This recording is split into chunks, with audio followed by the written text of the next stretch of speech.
ശ്രീ ബാലകൃഷ്ണനാണ് വടകരയിൽ നിന്നാണ്. വടകരയിൽ നിൽക്കുന്ന ഒരാൾ നിരന്തരം കാസർഗോഡൊക്കെ പോയിട്ടുള്ള അല്ലെങ്കിൽ പോകുന്ന ആളൊക്കെ ആയിരിക്കുമെന്ന് പ്രതീക്ഷിക്കുന്നു. എങ്ങനെയാണ് താങ്കൾക്ക് അങ്ങനെ ഒരു വ്യത്യാസം ഫീൽ ചെയ്തിട്ടുണ്ടോ? സാർ നമസ്കാരം. നമസ്കാരം സാറ് കുറേ മിസ്സായല്ലോ. എന്താ കാരണം? സുഖമില്ല, അസുഖം വല്ലതും ഉണ്ടായിരുന്നു? ഞാൻ കഴിഞ്ഞ ദിവസങ്ങളൊക്കെ ഉണ്ടായിരുന്നല്ലോ, കഴിഞ്ഞ ഒരാഴ്ചയായിട്ടുണ്ട്. ഞാൻ ആദ്യമായിട്ടാണ് സാർ ഇപ്പോൾ വന്നത്. എനിക്ക് പറയാനുള്ളത്, ഇത് NDA സർക്കാരിനെ കാണിക്കാനാണോ ഈ ചർച്ച നടക്കുന്നത്? NDA സർക്കാരിനെ മാത്രമല്ല, NDA സർക്കാരിനെ എഴുത്തി കാണിക്കുകയും കേരള സർക്കാരുകളെ UDF LDF സർക്കാരുകളെ എഴുത്തി കാണിക്കുകയും ഒക്കെ ലക്ഷ്യമുണ്ടെന്ന് കണക്കൂട്ടിയാലും അതിൽ യാതൊരു തെറ്റുമില്ല. അല്ല, നല്ല നമ്മുടെ ബഹുമാന്യനായ കറുത്ത കുറിമറിച്ച് മാറ്റി കളഞ്ഞ് MP സംസാരിക്കുന്നത് കേട്ടപ്പോൾ NDA സർക്കാരിനെതിരായി NDA സർക്കാരിനെയാണ് കൂടുതൽ ഈ കാര്യത്തിൽ പുതിയ കാര്യത്തിൽ പറയേണ്ടി വരുന്നത്. അതിന് സംശയമൊന്നുമില്ല. അദ്ദേഹം പറഞ്ഞതിന് വിലപ്പോവില്ല. അദ്ദേഹം വോട്ട് വേണ്ടിയിട്ട് കറുത്ത കുറി മറിച്ചോ കറുത്ത കുറി ഇട്ടോ എന്നുള്ള നോക്കേണ്ട കാര്യമില്ല. അവിടെ BJP മത്സരിച്ചതല്ലേ? BJP തോറ്റുപോയതിന് അദ്ദേഹം ജയിച്ചതിന് കൂടുതൽ ജനങ്ങൾ വോട്ട് ചെയ്തുകൊണ്ട് അദ്ദേഹം ജയിച്ചു. അതിന് പിന്നെ അദ്ദേഹം കറുത്ത കുറി ഇട്ടോ വെളുത്ത കുറി ഇട്ടോ എന്നൊക്കെ നോക്കേണ്ട കാര്യം എന്താണ്? ഏത് ന്യൂനപക്ഷമായാലും മനുഷ്യരല്ലേ? ന്യൂനപക്ഷമായാലും ഭൂരിപക്ഷമായാലും അവരെല്ലാം മനുഷ്യരല്ലേ? ആ കുറി ഇഷ്ടമുണ്ടായി മായച്ചതിനെന്താ കുഴപ്പം? അദ്ദേഹം എന്തും ചെയ്യും.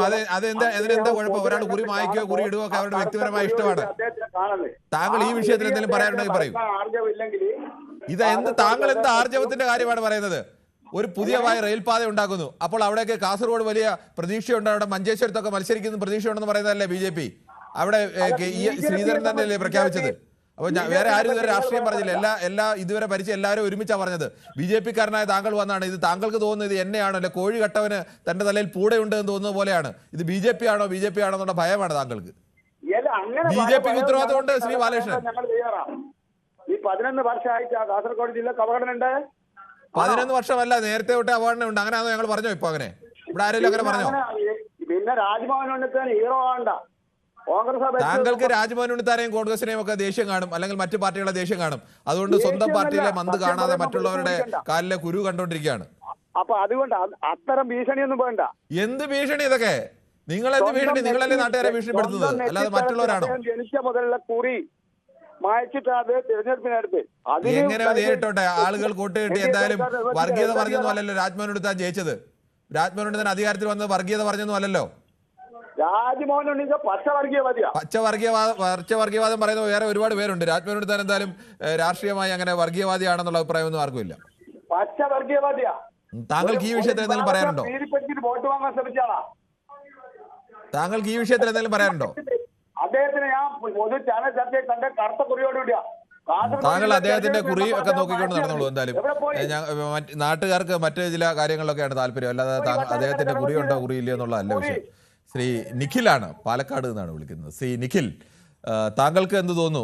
ഈ കാസർഗോഡ് ജില്ലയോട് ഒരു പുതിയ അതിവേഗ പാത വരുമ്പോൾ പോലും അത് കാസർഗോഡ് വരുമാനം കുറവാണ്, അതുകൊണ്ട് അങ്ങോട്ട് വേണ്ട എന്നുള്ള മട്ടിലേക്ക് തിരുവനന്തപുരം മുതൽ കണ്ണൂർ വരെ മതി. വരുമാനം കുറവാണെങ്കിൽ ഒരു പൊതുഗതാഗതം കൊണ്ടുവരുമ്പോൾ ആ സ്ഥലത്തിൻ്റെ വികസനം കൂടി ലക്ഷ്യമിട്ട് അവിടേക്ക് കൂടി വെക്കുക എന്നുള്ളതല്ലേ ഒരു സർക്കാരിൻ്റെ ഉത്തരവാദിത്തം.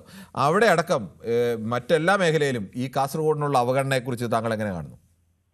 തീർച്ചയായും കാസർഗോഡിനെ പരിഗണിക്കേണ്ടത് തന്നെയാണ്. പക്ഷെ അത് കൂടാതെ ചില ജില്ലകളിൽ ഈ സ്റ്റോപ്പുകൾ ഇല്ലാത്തുണ്ട്. പ്രത്യേകിച്ച് ഇപ്പൊ പാലക്കാട്ടിലൂടെ കടന്നു പോകുന്നുണ്ടോ? താങ്കൾ പറഞ്ഞോളൂ. അല്ല, ഈ പാലക്കാട്ടിലൂടെ കടന്നു പോകുന്നുണ്ടോ ചോദിക്കുക. എനിക്ക് കൃത്യമായിട്ട് അറിയാത്തോണ്ട് ചോദിക്കുക. അതിന്റെ സ്റ്റോപ്പിന്റെ എണ്ണം എവിടേക്കാണ് എന്നുള്ളത് ഞാൻ നോക്കണം, അല്ലാതെ നോക്കാതെ എനിക്ക് കൃത്യമായി പറയാൻ ഇപ്പോൾ ഓർമ്മയില്ല. സ്റ്റോപ്പല്ല, ഈ റെയിൽ റൂട്ട് കടന്നു പോകുന്നുണ്ടോ? ഉണ്ട് എന്നാണ് എന്റെ ധാരണ. അത് എനിക്ക് ഉറപ്പില്ല, ഞാനത് പരിശോധിക്കണം. ഞാൻ കഴിഞ്ഞ ദിവസം വായിച്ചിരുന്നു, പക്ഷെ കൃത്യമായി ഓർമ്മയില്ല. എല്ലാ ജില്ലകളെയും നല്ല രീതിയിൽ പരിഗണിക്കണം എന്നാണ് എന്റെ അഭിപ്രായം. ശരി, ഓക്കെ. എന്തായാലും നിഖിലിൻ്റെ അഭിപ്രായം അങ്ങനെയാണ്. ദയവേത് കൂടുതൽ കാസർഗോഡുകാരായ ആളുകൾക്ക് അവസരം നൽകണമെന്ന് ഒരിക്കൽ കൂടി അഭ്യർത്ഥിക്കുകയാണ്. കാസർഗോഡിൻ്റെ ഒരു അവഗണനയുടെ വിഷയം വരുമ്പോൾ ആ വിഷയത്തിൽ, അല്ലെങ്കിൽ ആ വിഷയത്തിൽ ആധികാരികമായി അവിടെ ജീവിച്ചിട്ടുണ്ടോ, അല്ലെങ്കിൽ ആ വിഷയത്തിൽ ആധികാരികമായി അറിയാവുന്ന ആളുകൾ, അവിടെ ദീർഘകാലം ജോലി ചെയ്തിട്ടുള്ള ആളുകൾ, അത്തരം ആളുകളുടെ അഭിപ്രായത്തിനാണ് നമ്മൾ തൽക്കാലം ഒരു ജില്ലയുടെ ഒരു വിഷയം വരുമ്പോൾ അവർക്കൊരു പ്രാധാന്യം കൊടുക്കണം. മറ്റുള്ളവർ ഇങ്ങനെയൊക്കെ പറയാൻ വേണ്ടി ദയവേത് ഈ ദിവസം വിളിക്കരുത്. മറ്റു ദിവസങ്ങളിലൊക്കെ നിങ്ങൾക്കെല്ലാം വിളിക്കുകയും സംസാരിക്കുകയും ഒക്കെ ചെയ്യാം. അവർക്ക് അവസരം കൊടുക്കണമെന്ന് കൂടി അഭ്യർത്ഥിക്കുകയാണ്. ശ്രീ ഗോപകുമാറാണ് പാലക്കാട് നിന്ന്. ശ്രീ ഗോപകുമാർ, പാലക്കാട്ടുള്ള താങ്കൾ സ്വാഭാവികമായും കാസർഗോഡ് വഴിയൊക്കെ നിരന്തരം സഞ്ചരിച്ചിട്ടുള്ള ആളാവും. ഈ കാസർഗോഡ് ജില്ലയ്ക്ക് അത് ഇനി ട്രെയിനിൻ്റെ കാര്യത്തിലായാലും മെഡിക്കൽ കോളേജിൻ്റെ കാര്യത്തിലായാലും അവിടുത്തെ വിദ്യാഭ്യാസ സ്ഥാപനങ്ങളുടെ കാര്യത്തിലായാലും എല്ലാ കാര്യത്തിലും ആര് ഭരണത്തിൽ വന്നാലും അവിടെ എല്ലാം ഈ ജില്ലയോടൊരു വല്ലാത്ത അവഗണനയുണ്ടോ? നമസ്കാരം. നമസ്കാരം. എന്തായാലും അത് എന്റെ അഭിപ്രായത്തിൽ, എന്റെ വ്യക്തിപരമായിട്ടുള്ള ഒരു അഭിപ്രായത്തിൽ പറയുകയാണെങ്കിൽ തീർച്ചയായിട്ടും നമ്മളിപ്പോ കാസർഗോഡ്, മഞ്ചേശ്വരം ആ ഭാഗത്തിനെ അവഗണിക്കാൻ പാടില്ല. ആ ഭാഗം എന്നല്ല, ഒരു ജില്ലയെ നമ്മൾ കേരളത്തിലെ ഒരു ജില്ലേനെ അവഗണിക്കാൻ പാടില്ല എന്നാണ് എന്റെ അഭിപ്രായം. പക്ഷെ കാസർഗോഡ് ഭാഗത്തേക്ക് എനിക്ക് എന്താ പറയില്ല, ഒരുപാട് സ്ഥലം സഞ്ചരിച്ചിട്ടുള്ള ആളാണ് ഞാൻ. അധികം സഞ്ചരിച്ചിട്ടുള്ളത് ഇവിടുന്ന് അങ്ങോട്ട് തമിഴ്നാട് ആ ഭാഗത്തേക്കാണ് എന്റെ യാത്ര അതുണ്ടായിരിക്കുന്നത്. കാസർഗോഡ് ഈ കാലം വരേക്ക് എനിക്ക് പോകാൻ പറ്റിയിട്ടില്ല, പോയിട്ടില്ല, ആ ഭാഗത്തേക്ക് ഞാൻ പോകാത്തതാണ്. പക്ഷെ നമ്മൾ കേരളത്തിൽപ്പെട്ട ഒരു ജില്ല തന്നെയാണ്. കാസർഗോഡ് ജില്ലയെ അപമാനിക്കാനോ അല്ലെങ്കിൽ അതിനെ മോശപ്പെടുത്താനോ പാടില്ല, ഏത് രാഷ്ട്രീയ കക്ഷി ആയിക്കോട്ടെ. അതിപ്പോ നേരത്തെ ഒരാള് നമ്മള് വടകരയിൽ നിന്ന് ബാലകൃഷ്ണനാണ് തോന്നുന്നുണ്ട് കുറി മറ്റേ ആള് രാഷ്ട്രീയ പാർട്ടി MP അങ്ങനെ ചെയ്തു.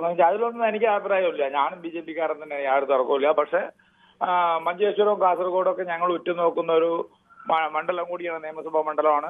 തീർച്ചയായിട്ടും ഉണ്ടാവും തന്നെയാണ്, യാതൊരു തർക്കമില്ല. തീർച്ചയായിട്ടും അത് കാസർഗോഡ് വരേക്ക് ട്രെയിൻ, വേറെ ഏതെങ്കിലും ഒരു ട്രെയിനോ അല്ലെങ്കിൽ അമൃത ഇതെല്ലാം വന്നിട്ടുണ്ടല്ലോ ഇപ്പം. ശ്രീ ഗോകുമാർ, താങ്കൾ നമ്മൾ തുടക്കം മുതൽ കേട്ട് കാണും, നമ്മൾ അങ്ങനെ ഏതെങ്കിലും ഒരു സർക്കാർ ഇത് ചെയ്തു എന്ന് പറഞ്ഞല്ല നമ്മൾ ചർച്ച നടത്തിയത്. കാലാകാലങ്ങളിൽ കേരളം ഭരിച്ച സർക്കാരുകളായാലും കേന്ദ്രം ഭരിച്ച സർക്കാരും ഒക്കെ അതിൽ ഉത്തരവാദിത്തമുണ്ട്, അതിൽ യാതൊരു സംശയമില്ല. നമ്മൾ അവിടെ ഏത് ഭരണത്തിലിരുന്നവർക്കെല്ലാം, ഭരണത്തിലില്ലാത്തവരെ നമുക്ക് പറയാൻ കഴിയില്ല, ഭരണത്തിലിരുന്നവർക്കെല്ലാം ഉത്തരവാദിത്തമുണ്ട്. ആ മട്ടിൽ ചർച്ച ചെയ്തപ്പോൾ ബാലകൃഷ്ണന് തോന്നി അത് BJPക്കും NDAക്കുമെതിരെയുള്ള ഒരു ചർച്ചയാണ് എന്ന് അദ്ദേഹത്തിന് സ്വയം തോന്നുകയും അദ്ദേഹം കാസർഗോഡ് MP കുറിയുണ്ടോ കുറിയില്ലയോ എന്നുള്ളതാണ് ബാലകൃഷ്ണനെ സംബന്ധിച്ച് വലിയ വിഷയം. അവിടെ ട്രെയിൻ വരുന്നോ ആശുപത്രി ഉണ്ടോ എന്നുള്ളതൊന്നും ബാലകൃഷ്ണ വിഷയമല്ല. വളരെ കിടക്കുന്ന ബാലകൃഷ്ണൻ അത് വിഷയമല്ല. തീർച്ചയായിട്ടും അവിടെ എല്ലാ സൗകര്യവും ഉള്ളതുകൊണ്ട് ആ സർക്കാരിന്റെ സംവിധാനങ്ങളെല്ലാം ഉപയോഗിച്ചുകൊണ്ട് അദ്ദേഹത്തിന് അവിടെ ആശുപത്രി വന്നാൽ പോകാൻ സർക്കാർ ആശുപത്രികൾ ആവശ്യം പോലെയുണ്ട്, മക്കളെ വിദ്യാഭ്യാസത്തിന് വിടാൻ കോളേജുകൾ ആവശ്യം പോലെയുണ്ട്, അവർക്ക് ആ യാത്രാ പ്രശ്നമൊന്നുമില്ല. അതുകൊണ്ട് അദ്ദേഹത്തിന് അതൊരു വിഷയമല്ല. അദ്ദേഹത്തിന് അവിടെ രാഷ്ട്രീയം കാണാം, മറ്റവരുടെ ജീവൽ പ്രശ്നമാണ്. കിരണ പറഞ്ഞോട്ടെ. അത് എന്താ പറയുക, എനിക്ക് കൃത്യമായിട്ട് അവിടുത്തെ സാങ്കേതികപരമായിട്ട് അവിടെ എന്തൊക്കെയാണ് ബുദ്ധിമുട്ടെന്നുള്ളത് കാര്യങ്ങൾ നമുക്ക് കൃത്യമായിട്ട്, ഞാൻ ആ ഭാഗത്തേക്ക് പോയിട്ടില്ല. കാസർഗോഡ് ഭാഗത്തേക്ക് ഇതുവരെയ്ക്ക് എനിക്ക് യാത്ര ചെയ്യാൻ. ശരി, ഓക്കെ. എന്തായാലും കാസർഗോഡ് ഭാഗത്തേക്ക് എന്തായാലും ഒന്ന് പോകണം താങ്കൾ. ശ്രീ രാജേഷാണ് കാസർഗോഡ്. കൂടുതൽ വാർത്തകൾക്ക് News 18 Keralam YouTube channel subscribe ചെയ്യുക.